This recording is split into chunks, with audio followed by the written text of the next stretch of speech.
बिहार विधानसभा चुनाव 2025 में एनडीए की जीत के बाद सीएम हाउस के बाहर काफी हलचल देखने को मिल रही है। इस वक्त हमारे संवाददाता अमित वहां मौजूद है, उनसे जानते हैं अमित, क्या कुछ हलचल देखने को मिल रही है इस वक्त सीएम हाउस के बाहर?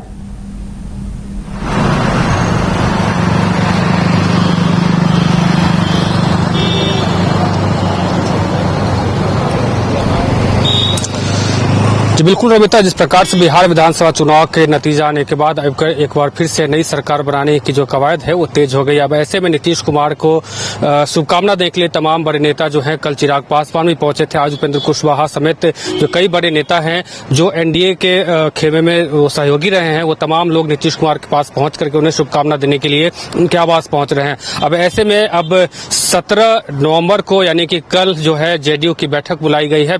बैठक में जेडीयू के जो नेता हैं फिर पूर्व मुख्यमंत्री अब नीतीश कुमार हैं, उनको एक बार फिर से जो है विधायक दल का नेता चुना जाएगा और ऐसे में कई मंत्रियों के जो नाम जो है उस पर भी डिस्कस होगा। वहीं अगर बात की जाए तो बीजेपी की बात करें तो बीजेपी की तरफ से भी अब बैठक का दौर जो है वो शुरू होगा, यानी कि सोमवार को या फिर मंगलवार को जो है विधायक दल की बैठक होगी। उसके बाद जो है तमाम जो फैसले जो है वो लिए जाएंगे।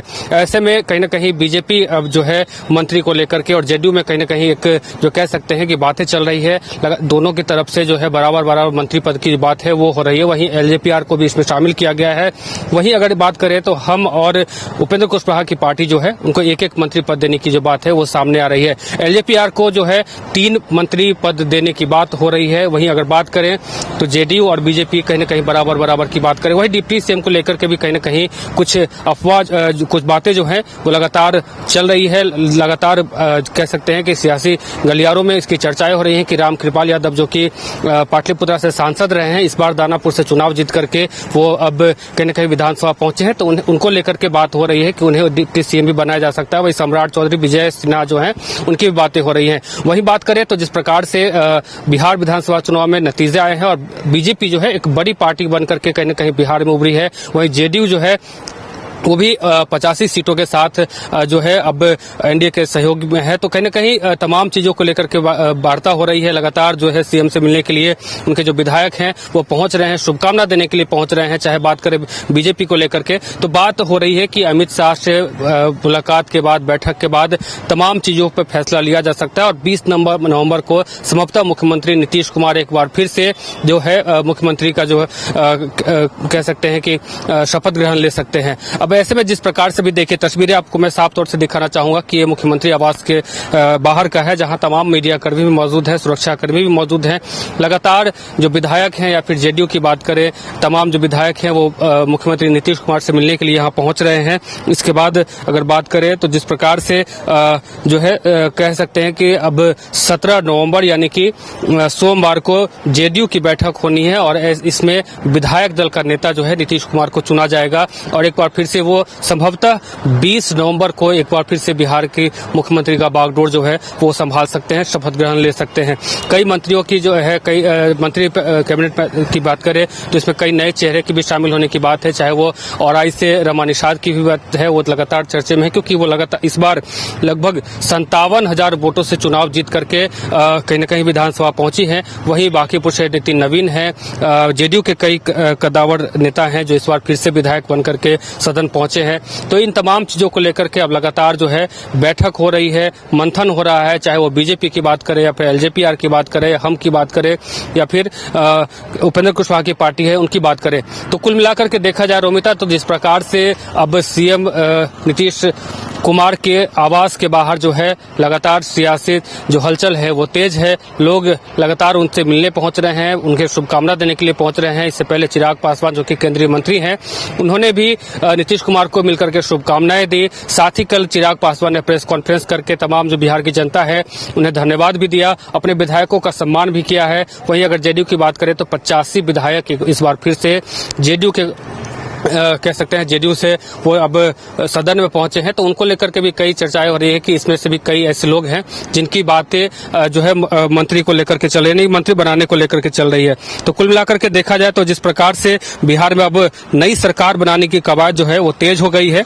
जेडीयू ने कल विधायक दल की बैठक बुलाई है, इसमें नीतीश कुमार को विधायक दल का नेता चुना जा सकता है। कल यानी कि सोमवार को बीजेपी विधायक दल की भी बैठक हो सकती है या फिर मंगलवार को भी हो सकती है। सीएम नीतीश कुमार 17 नवंबर को राज्यपाल को अपना इस्तीफा सौंपेंगे और इसी दिन नई सरकार बनाने की जो बात है वो सामने आ रही है। अगर बात करें जिस प्रकार से सीएम नीतीश कुमार 17 नवंबर को राज्यपाल को अपना इस्तीफा सौंपेंगे और इसी दिन नई सरकार बनाने की बात जो है वो सामने आ रही है। अगर एक बार फिर से अगर बात करें तो बिहार में जिस प्रकार से 202 सीटों पे जो है एनडीए ने बढ़त कह सकते हैं कि जीत करके सदन पहुंची है, वहीं बीजेपी 89 सीट लेकर के पहुंची है, जेडीयू 85, एलजेपीआर जो है 19, हम 5 और राष्ट्रीय लोक मोर्चा यानी कि उपेंद्र कुशवाहा की पार्टी जो है वो 4 सीटें जीतने में कामयाब हुई है। जेडीयू बीजेपी के बराबर मंत्री हो सकते हैं, आरएलएम भी सरकार का हिस्सा होगी, इसको लेकर के कहीं न कहीं एक मंत्री की बात वहां भी चल रही है। सूत्रों की माने तो इस बार 30 से 32 मंत्री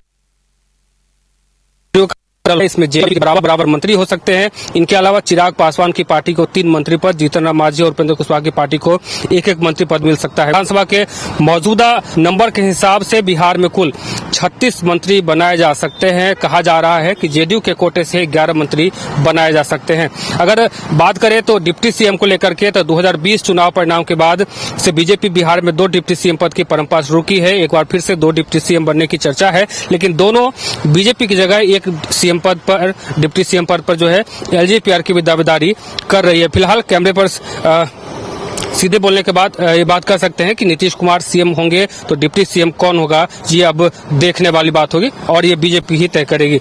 जेडीयू अपने कोटे मंत्रियों के बदलाव नहीं करेगी, ऐसा कहा जा रहा है, क्योंकि पिछली सरकार में जेडीयू कोटे से 13 मंत्री थे। संभव है कि इसमें से 10 मंत्रियों को नई सरकार में फिर से मंत्री बनाया जा सकता है। पार्टी मंत्रिमंडल में बड़ा फेरबदल करने के मूड में नहीं है।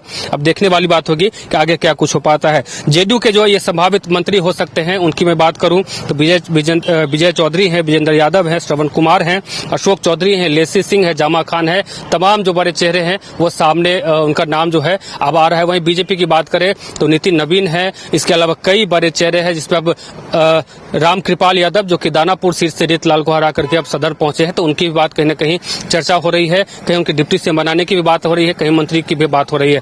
अब देखने वाली बात होगी कि आगे क्या कुछ हो पाता है। फिलहाल इस वक्त की जो यही खबर है कि अब 17 नवंबर को माफ कीजिएगा जेडीयू की जो है बड़ी बैठक बुलाई गई है, विधायक दल का नेता चुना जाएगा। वहीं अब बीजेपी को लेकर के बात करें तो मंगलवार को जो है उनकी बैठक हो सकती है। इस वक्त सीएम आवास के बाहर हम मौजूद हैं और यहाँ तस्वीरों के माध्यम से हमने आपको दिखाने की कोशिश की कि तमाम जो लोग हैं, विधायक हैं, जो नवनिर्वाचित विधायक हैं, वो सीएम नीतीश कुमार से मिलकर के उन्हें शुभकामना देने पहुंच रहे हैं। इससे पहले भी कई बड़े नेता जो हैं, या चिराग पासवान की बात करें, उपेंद्र कुशवाहा की बात करें, या फिर ट्वीट के माध्यम से तमाम जो बड़े नेता हैं उन्हें शुभकामना दे रहे हैं, उन्हें बधाई दे रहे हैं। और एक बार फिर से सीएम नीतीश कुमार के आवास के बाहर जो है काफी हलचल जो है वो देखने को मिल रही है। सुरक्षा व्यवस्था का जो है वो पुख्ता इंतजाम किया गया है। लोग यहाँ मौजूद हैं, तमाम मीडिया कर्मी भी मौजूद हैं और हम इस वक्त यहाँ से आपको लाइव तस्वीरें दिखा रहे थे कि किस प्रकार से लोगों का हुजूम जो है यहाँ पहुंच रहा है। नए विधायक जो हैं यहाँ पहुंच करके नीतीश कुमार को बधाई देने की बात कर रहे हैं। फिलहाल अब देखने वाली बात होगी कि अब बैठक में क्या कुछ निर्णय लिया जाता है, चाहे वो बीजेपी की बात करे या जेडीयू की बात करे, तो अब देखने वाली बात होगी। जी, अब शुद्धता के साथ स्वाद भी। समृद्धि स्वीट्स एंड रेस्टोरेंट, यहाँ मिलेगी शुद्ध देसी घी से बनी मिठाइयाँ। मल्टी कुजिन रेस्टोरेंट में उठाइए परिवार और दोस्तों के साथ लजीज व्यंजन का लुत्फ। केक, पेस्ट्रीज और बेकरी आइटम्स भी हैं लाजवाब। रांची के हरमू रोड में मिलेगा आपको शुद्धता के साथ स्वाद। तो देर किस बात की, आइए समृद्धि स्वीट्स एंड रेस्टोरेंट। मिठास भी शुद्ध और स्वाद भी यादगार।